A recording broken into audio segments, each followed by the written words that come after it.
Hey folks, it's Dr. Mike, and I just finished a workout here at Medical Fitness Pros in Houston.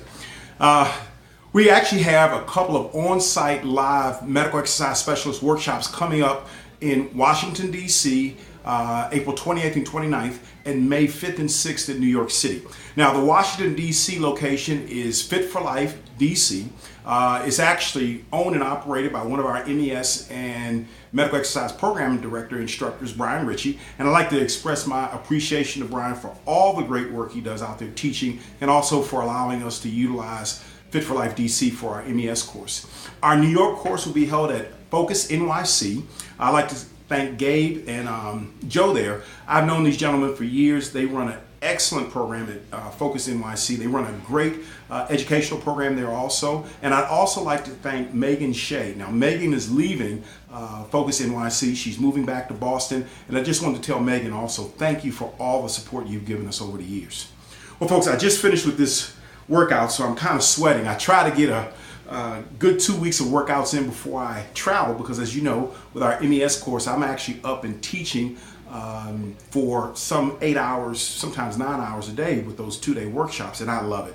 I love meeting you guys. So I'm going to ask, if you haven't already registered, go over to postrehab.com, register for our on-site courses. And with our on-site courses, you get access to the 50 online MEST lessons. You also get access to our MES study group, as well as the 2-day on-site workshop. These on-site workshops are great because not only do you learn anatomy and pathology, that's primarily taught in the video portion of the course, but you actually learn how to manage clients utilizing medical exercise training techniques. So this isn't just about here's the condition, here's the exercise. It's about, you're going to have situations where clients have multiple conditions, or what we call comorbidities, as well as they have a number of other complications.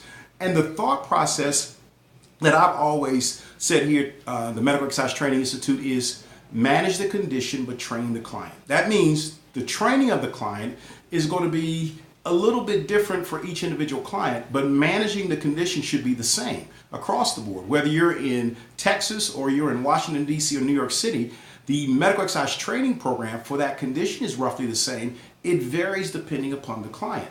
So we're going to teach that in these upcoming weekends. Again, April 28th and 29th in Washington, D.C., May 5th and 6th in New York City. I'll be the on-site instructor. I'm looking forward to meeting all of you guys that are already registered. If you haven't, go out and register. Go to postrehab.com and do that.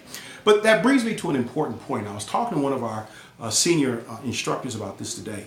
And it seems to be now, in the fitness arena, we're gradually moving toward an idea of continuing education is important, and vitally so. It is vitally important.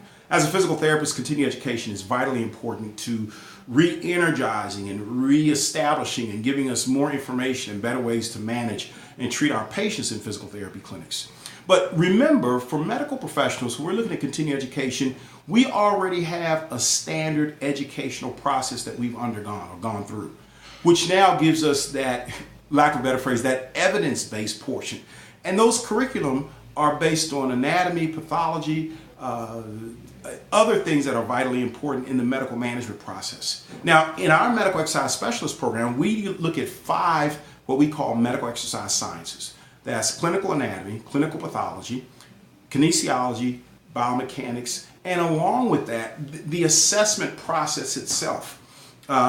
So when you look at this MES program, it's not just simply a bunch of pieces that we've thrown together. It's actually based on a standardized process with protocols and guidelines.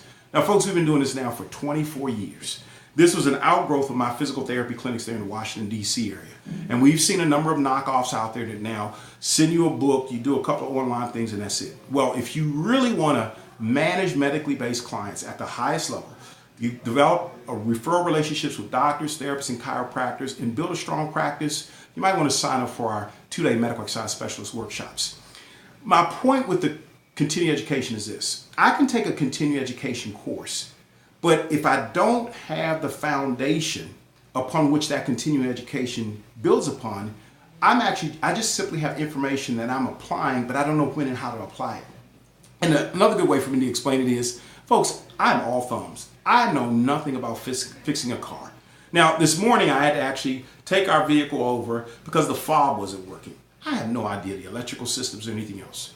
So got over to the dealership. Guy told me, well, the problem is actually the battery. Now, if I had tried to go online on YouTube or Google something to try to do that, it would have been a complete disaster.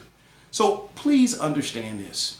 That mechanic that works at the Chevy or the GM dealership, he or she has gone through an enormous amount of training, but they went through some foundational training in the beginning to give them that baseline so that anything that they learned later on was built upon this strong foundation. So think about this. Let's say I went out and I Googled the problem we were having with the fob, and I came up with information that was based on something that was published in 2012 but had been updated every year to 2018. But in 2011, the entire system for that fob changed, but I didn't read that manual. So now as I'm going through the manuals from 2012 up to 2018, I'm getting this information, but there's a bit of underlying foundational information that I'm missing. And as a result of that, now I think I fixed the fob, but suddenly one day we're out and we try to open the car door, and guess what? The alarm goes off, it won't go off, the police show up, it's just a mess. Folks, when we just simply take continuing education and we don't have the foundation in anatomy, pathology, kinesiology, exercise phys, biomechanics, and the assessment processes, we're now taking information that we may not have a reference for, but we have good intentions, and we're applying it to individuals that have medical conditions. So please, if you would, if you're out there and you want to become a medical exercise professional, please get a good, strong foundation. And just taking any continuing education class that gives you a system of managing this or managing that, if it's not grounded in clinical anatomy, pathology, exercise phys, biomechanics, and kinesiology, and more importantly, you understand these things so that you can absorb this information and apply it, that sometimes can be very dangerous. So please, if you would, get in a good curriculum, a good program that's not just read a book, take an exam. And we get a lot of people that ask us with our MES program, hey, do you have a book that I can read? And I know what that means. I want to just read a book and take the exam. Folks, our MES program is not like that. This one is comprehensive and detailed, and it's based on the idea of managing conditions, which means in many instances, you have to come up with medical exercise solutions. So again, I ask you, if you're really interested in being a medical exercise professional at the top level, go over and sign up for our medical exercise specialist on-site workshop. Again, we're this weekend in we're next week, we're in Washington, D.C. Weekend after that, we're in New York City. And if you go to the website, postrehab.com, we've got courses set up this year again in Washington, D.C., and New York City in the fall. We'll be in Atlanta, Georgia. A good friend of mine down there, Phil Godfrey, is going to host our course. We'll be in Toronto, Ontario, Canada. One of our MESs and MEPDs there, Joanne James, is hosting us there. And we'll be back in a city I used to live in that we started nearby. We actually started the organization, did our first full year in San Leandro, California, but we're going to be in San Francisco in the fall. So we invite you to join us in San Francisco too. So again, all the best to you in building your medical exercise training practice. But again, make sure you get that sound foundation with a good curriculum. That, folks, will be the thing that will serve you the greatest. Not all the continuing education, but that strong foundation. And folks, that's what nursing, medicine, massage therapy, chiropractic, physical therapy, they're all based on that sound foundation that every student gets the same thing. When they're graduating, then they can go off in different directions. And again, folks, there are tons of specializations available in medical exercise training. So again, all the best to you. Look forward to meeting you in New York City or Washington, D.C. or someplace during 2018. All the best. Take care. Thanks for listening. Bye-bye.